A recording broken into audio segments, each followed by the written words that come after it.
E aí, fera, tudo bem com vocês? Então, hoje a aula a gente vai dar é uma aula sobre o vulcanismo, né? As atividades vulcânicas.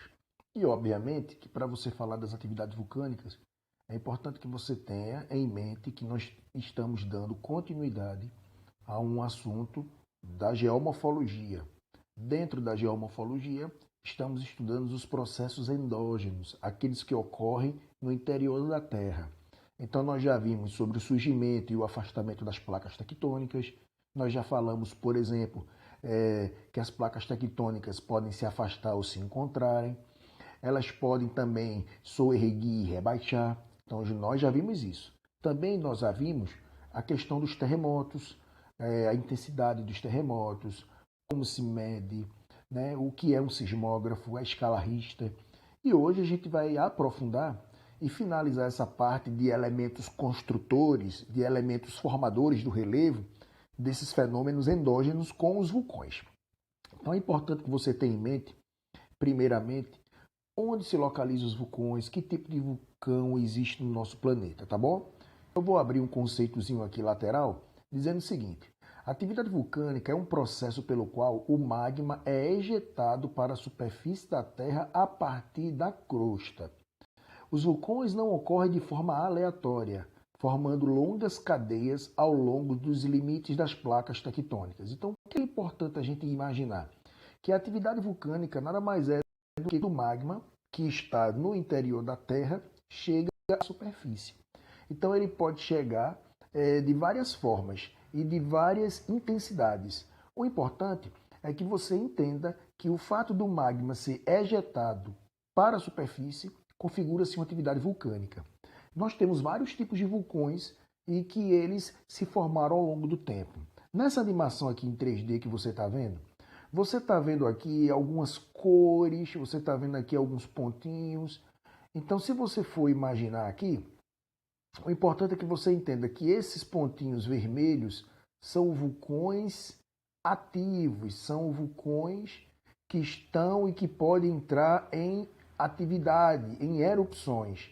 Essa região aqui, que é a região do Círculo de Fogo do Pacífico, é exatamente a região onde existem as maiores atividades vulcânicas hoje, que é uma região muito famosa, principalmente em provas, que é o Anel de Fogo do Pacífico.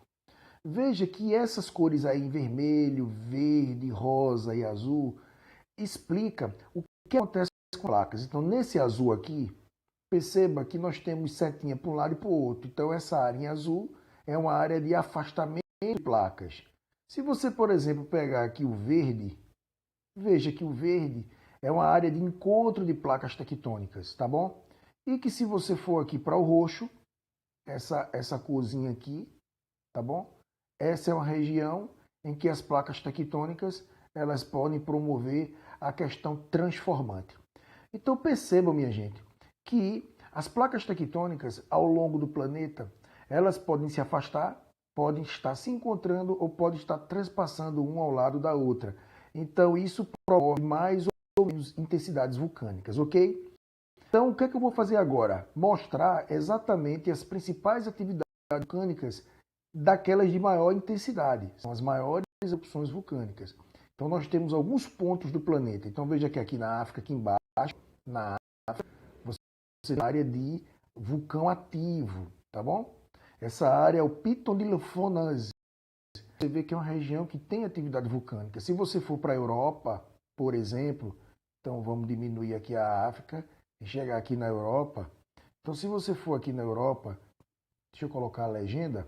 Então você tem, ó, o Etna, o famoso vulcão Etna, que está na Itália, que entra em erupções vulcânicas. Você tem o Columbo, você tem o Piton de La Fontese, que a gente acabou de ver, você tem Pinatubo. Então você tem vários vulcões que estão em atividade. O que eu quero chamar a atenção para vocês, mais uma vez, é aqui no Pacífico, que é uma região que tem muitos encontros de placas tectônicas, tá bom? Então você tem, minha gente, ao longo de todo o planeta Terra, muitas atividades vulcânicas, principalmente nas regiões de encontro de placas, ok? E esses pontinhos aqui são as maiores atividades vulcânicas, são as maiores. Aqui, ó, Mauna e Mauna Loa, isso aqui é no Havaí, tá certo? São áreas de atividades vulcânicas. Se você for estudar, por exemplo, a região ali próximo da Oceania, tá certo? Você tem aqui, ó, saindo da Ásia, passando pela Indonésia, o Krakatoa, a Anak Krakatoa, que recentemente teve uma erupção vulcânica, tá certo? E quais são as consequências disso? Quando se fala em atividade vulcânica, você vai ver que existem alguns tipos de vulcões e eu vou explicar já já a diferença de cada um deles. Então vamos para os tipos de vulcões que nós chamamos de erupções explosivas. Então quando você dá uma olhada aí, você vai ver que um vulcão classificado como explosivo, ele emite da sua cratera, aí vamos entender o que é uma cratera, é a boca larga da conduta vulcânica por onde a lava flui até a superfície. Então, na verdade, é uma área de saída. Já a nuvem de cinza é libertada para a atmosfera durante a erupção explosiva. Então, veja que nesse vulcão, você pela cratera, você tem saindo a nuvem de cinza e tem esse fluxo piroclástico, que são cinzas quentes e fragmentos descendo do cone vulcânico durante a erupção vulcânica. Então veja que por esse vulcão você tem esse fluxo piroclástico, que na verdade é um processo que lembra a lava do vulcão, né? Mas é um material que é fundido, como tem cinzas quentes, fragmentado e fragmentos descendo o cone vulcânico. Então, porque quando essa atividade vem saindo do vulcão, ela vem trazendo pedaços de rocha derretida. Então você tem esse vulcão. E se eu fizer um corte transversal, né, como você está vendo aqui, você vai para dentro do vulcão. Então você tem a cratera, a chaminé, por onde essa cinza, essa fumaça, esse fluxo sai, e você tem a câmara magmática, é exatamente a origem. Você vê que nessa região o magma está aqui armazenado. E aí você deve estar perguntando, por que esse magma não está saindo?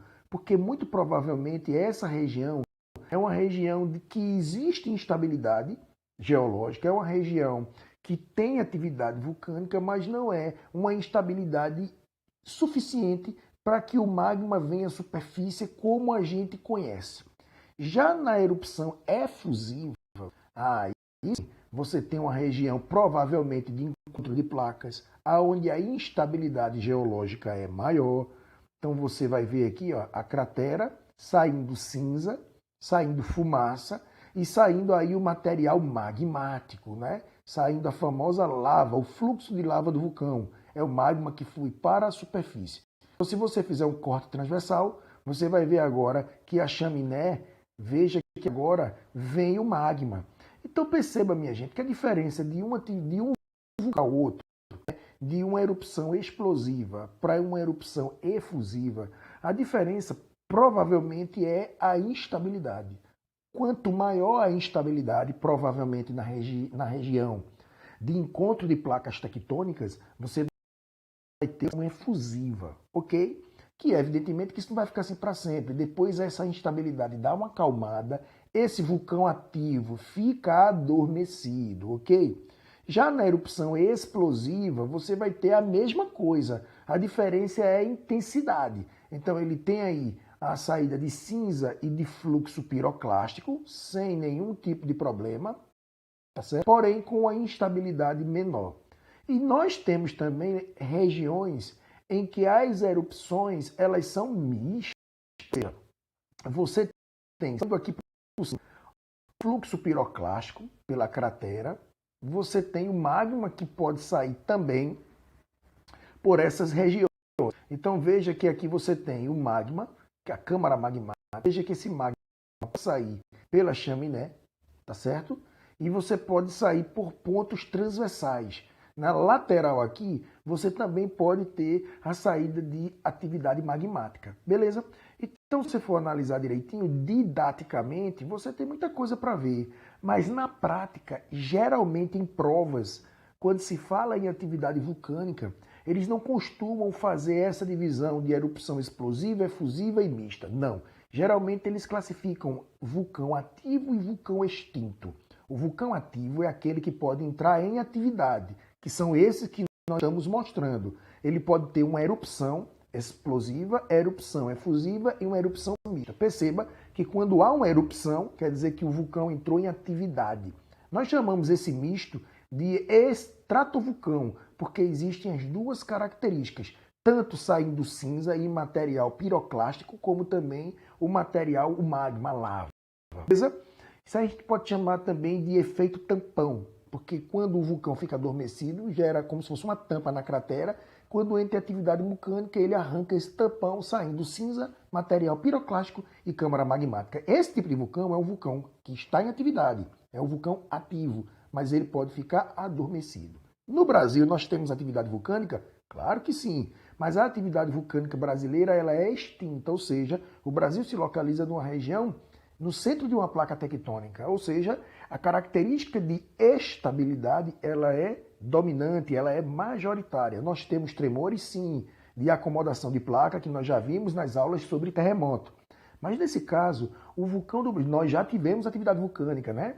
E o vulcão ele pode causar algumas consequências positivas, algumas consequências negativas.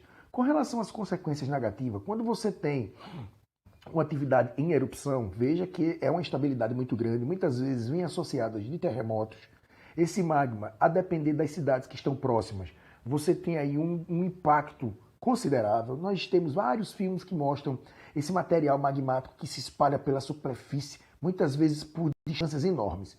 Deixa eu pegar aqui no conceito para que você possa ter noção de como esse magma, como essas atividades, elas podem ter uma explosão e correr pela superfície de maneira bem característica, tá?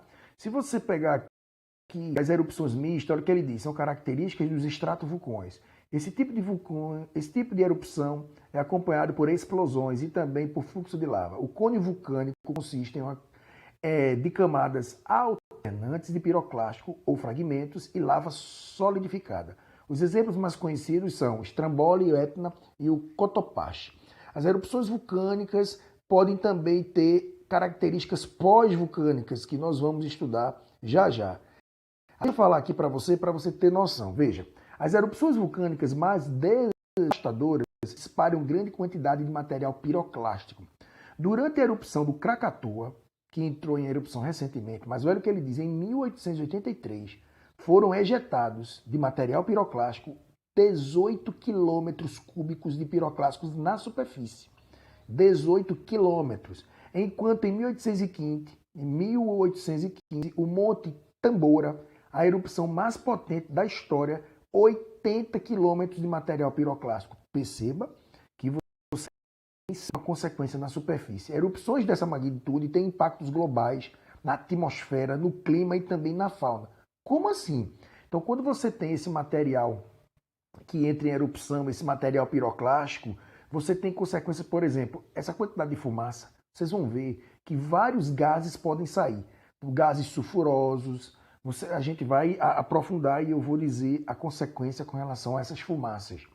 Você, com essa fumaça na superfície, isso pode promover a chuva ácida, né? Você tem uma mistura da umidade que existe nas nuvens, e aí essa água, esse pH vai se alterando e isso pode afetar, por exemplo, nas plantas, na vida dos animais, como a gente já viu e estuda isso, por exemplo, no assunto de chuva ácida, porque alterando o pH isso pode causar uma consequência sim, tá certo? Do lado positivo é que isso pode gerar uma fertilização do solo. Geralmente as regiões de vulcanismo, você tem uma fertilidade, um solo muito fértil, né? Um solo escuro. Por exemplo, no Brasil nós temos o solo terra roxa, né? Então o solo magmático, o solo vulcânico, ele é extremamente fértil.